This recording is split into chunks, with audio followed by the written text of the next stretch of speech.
Hi everybody, thanks for watching this. I wanted to tell you this is a little time sensitive.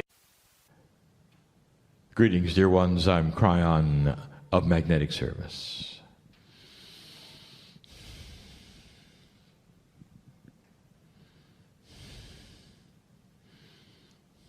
We pause for a moment.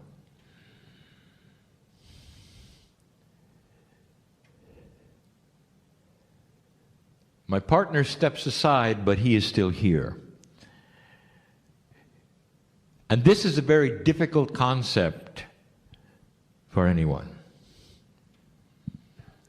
When he speaks of it, it's difficult.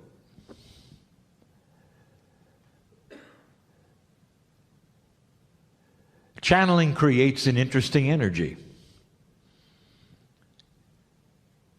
It often affects things around you. He has a hard time explaining that.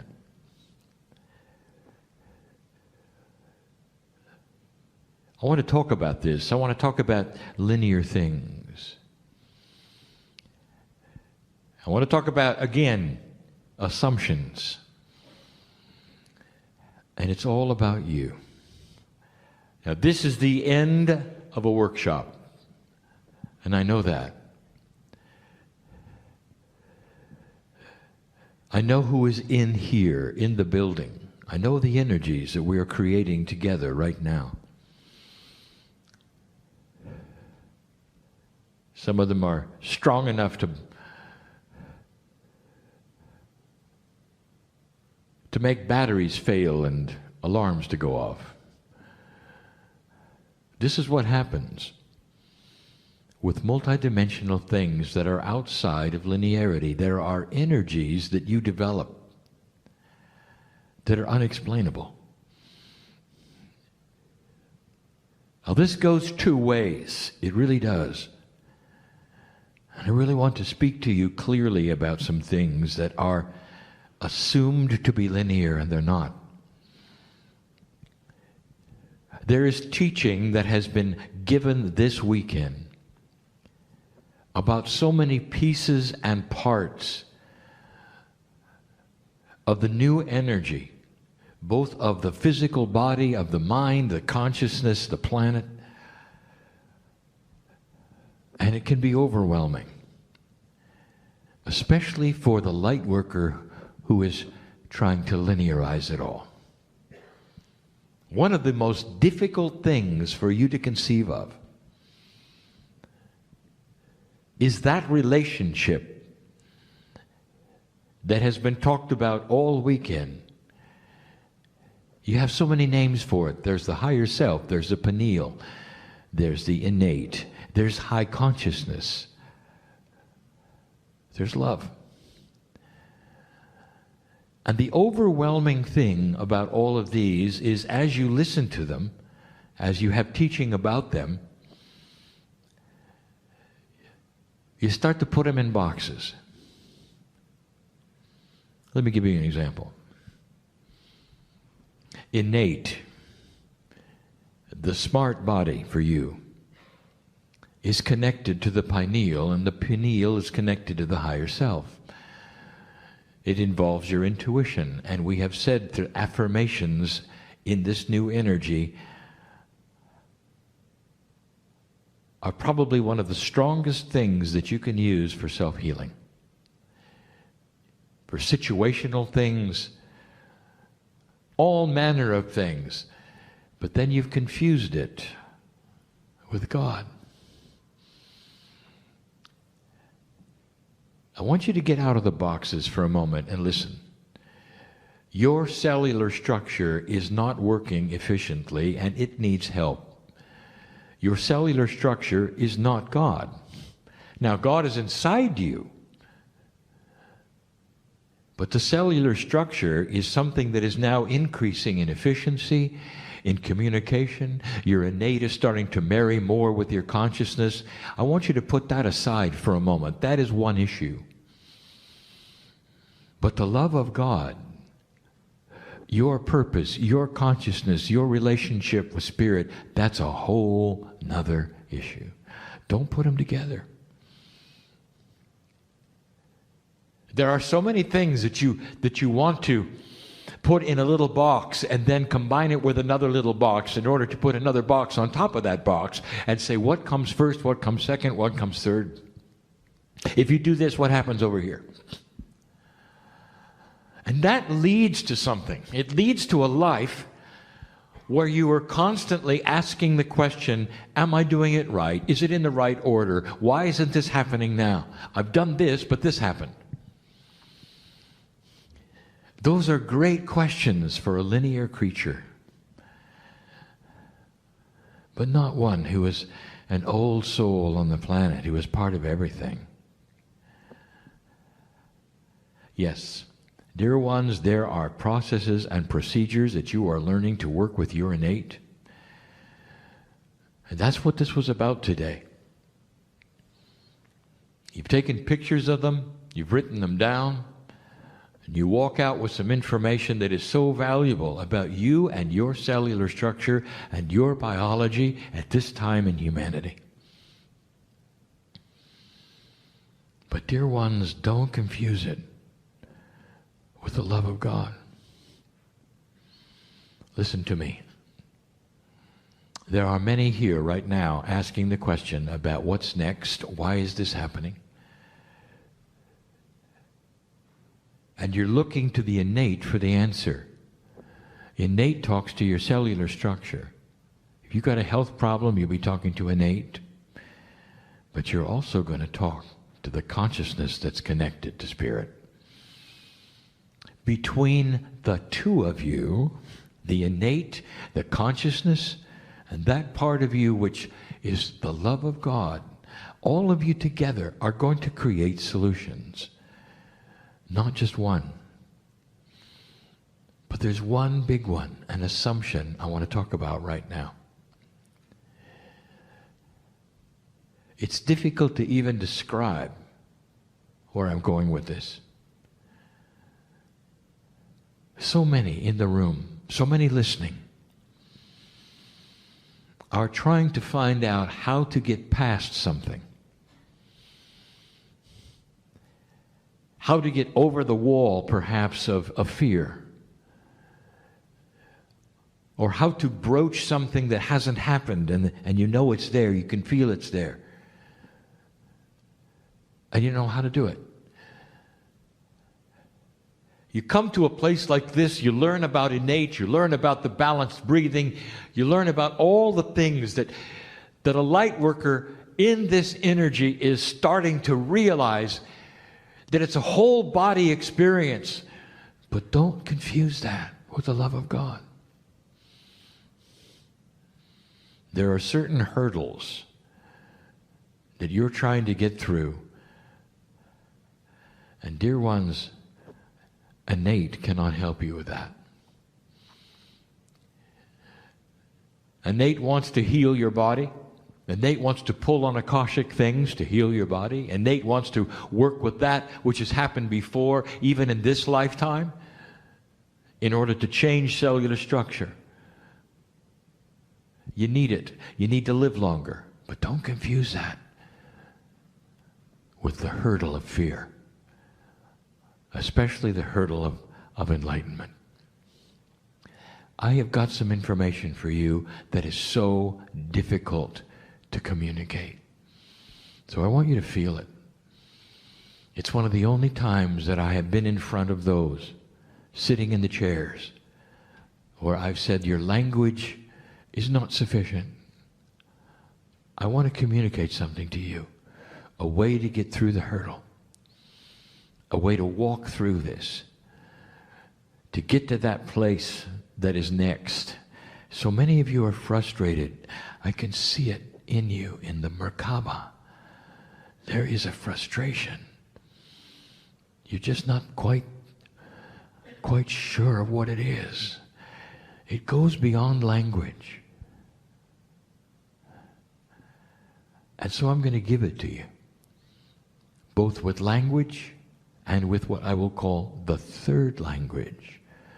Now, the third language is not a language at all. It's a catalytic energy of communication that Spirit uses with you that goes into the very consciousness of those who are ready to receive it. It's the big aha.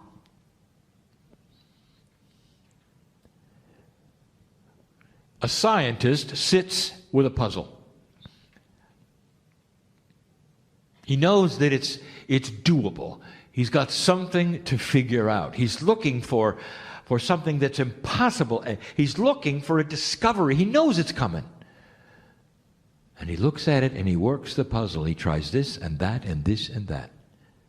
He calls in his colleagues. They work on it together. This and that and this and that.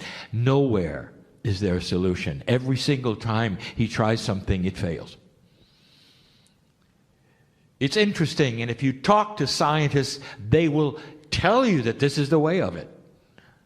They can feel it, that a solution in physics or science or biology is right there in front of them, and no matter what they do, it doesn't show itself.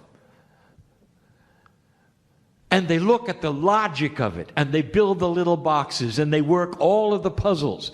They do the computations. They work the puzzle. Nothing. Nothing. And they retire for the night. The scientist he's tired of computing, turns on the television and watches a movie. Disengages his mind completely with the puzzle, ready to attack it tomorrow. Watching a movie about nothing when suddenly the solution comes. Something is so obvious, of course. Slaps his head, gets out of bed, goes to write it down, does the computations, voila, the solution. What just happened? What happened was the scientist disengaged logic and accidentally, without even thinking about it, suspended every part of the problem that was in his psyche, dropped all of the barriers because it was no longer time to do the work. And so the barriers are gone. The disengagement of science was complete. The movie was being watched, and in comes the solution that was always there, waiting for the barrier to come down of logic. You don't know what you don't know. How can you possibly work this puzzle with things that you don't know about? Dear ones, you are overworking the puzzle.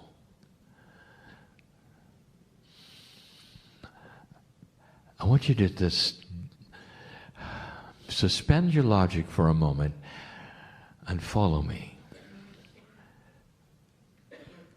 The solution to what many of you are asking for lays there right now with your name on it, waiting for you to stop thinking about it. I want you to erase the whole idea of how do I? Because the very English synapse is wrong. How do I is not going to work with a multidimensional human being who is an old soul who is learning things they don't know yet. You're learning things you don't know yet. So how can you possibly apply your three-dimensional logic to a puzzle that is beyond the logic? It's only when you suspend it and you give up and you say to Spirit, and Nate is over here, I'm working the puzzle, but what about the really big one? What about the fear of moving forward, of going to the next place, of overcoming this or this or this or this? And there's many thises as there are people. It's the spiritual that we're talking about now. It's the relationship and the communication we're talking about to God right now. It's about your life and your lessons and what you're here for. Don't talk to innate right now. I want you to think about this, but not too hard. I want you to imagine, just for a moment, that the barrier that you know is there, keeping you from things, is slowly dissolving through no effort of yours at all, other than the intent to go beyond it. That there is some kind of a mechanism that you don't understand, that you don't know about, that is so powerful, that remembers and recognizes when you suspend belief, drop your logic, and simply allow it to happen. Like the scientist who had it figured out. There was a solution, but no amount of working the puzzle worked. I want you to combine this intent you have with the idea and the belief that there is a greater power of creation who knows your name, knows who you are, and is ready to help you right now. That greater power, and that is the creative source, has been with you all along. But the barrier that has kept you disconnected from it is the very thing you thought would solve it. Your logic, your survival, your smarts as a human being. Can you let it go? Can you just let it go? If you can see that barrier dissolving just for a moment, for no other reason than the fact that you're sitting here and allowing it, I want you to also vision the second thing. And that is the connection of your hand to Spirit coming out of that dissolving barrier and taking the hand of God. And you don't know why, and you can't figure it out. You don't know what's happened, and no idea. But suddenly, it's okay. Fear is a product of intellectualism. Did you hear that? It comes from the brain. The computer that says, don't touch the stove because you'll get burned. That's where it comes from. It doesn't come from God. It doesn't come from that which is your intuition. Right out of your brain. And it requires that the human being be able to disengage the very thing that has been their survival forever. You don't have to disengage and walk around without it just for the moment. You got to learn to balance the survival instrument with the heart, with the pineal, letting the trilogy work within you. There are people in this room who have been waiting to hear this who will heal because of it. Did you hear me? Aren't you tired of trying?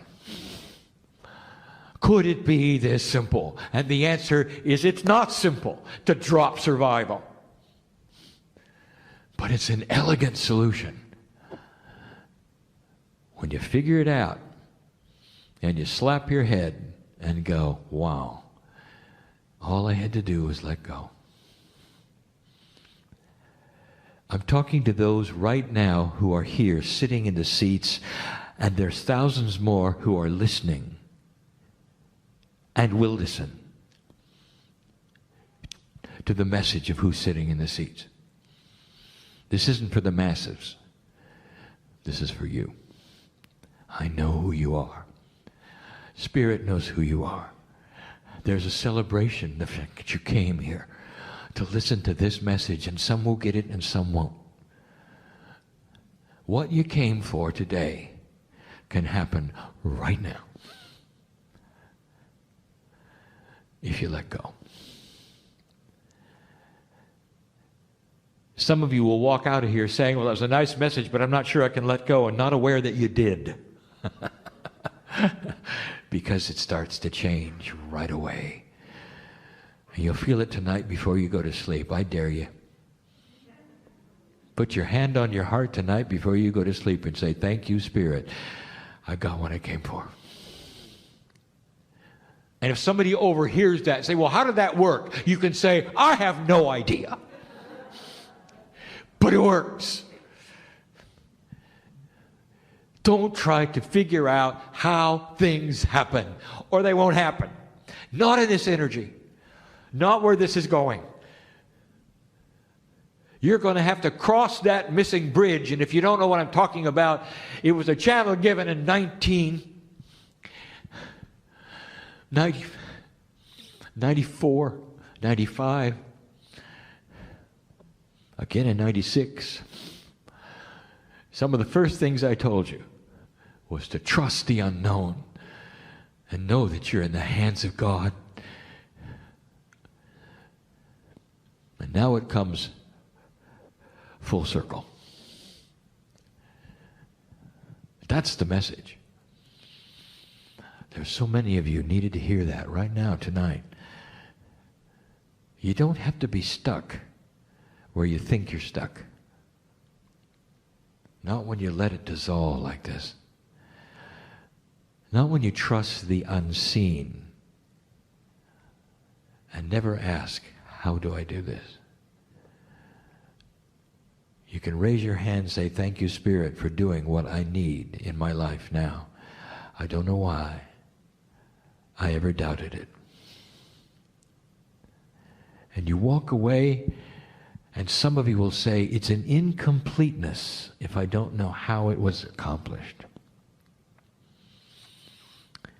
The more you do this, the less incomplete you will feel. And there'll come a time when you will count on the unseen that makes no sense at all, where you'll be able to drop your survival instrument and ignore your brain, who tells you that this is foolishness, and realize that the brain is in 3D, but you are not. A new integration is upon you. The unseen things come into your life and begin working. And you haven't got a clue why, except that you know you're connected. That's all you have to know. And somebody asks, how did you do this? And you can say, I'm connected. That's how I did it. And you know what the others will say? They won't say, well, I'm not going to do it because I don't understand it. They're going to look at you and say, you did it. And they're going to say, show me how to get connected. And that's what the old soul is here to do. It's a cryptic message, isn't it? And some of you got it through the third language and feel it and know it and are accepting it and are having a change right now. And some of you are going to get it later. I guarantee it. Because we got some stubborn ones here. Not for long. You may have to listen again. And the same language of the three will be available for you then. This is the beauty of working with those who are old souls. There is an accumulation of wisdom, stubborn as it may be, that starts to then make sense with time. I am Kryon giving you the truth this day about an evolving human spirit who is starting to become more multidimensional than ever. It is the beginning. Color is coming to this planet, and the old souls have the crayons. That's no relation to Kryon. But it sounds a lot like it, doesn't it? And so it is.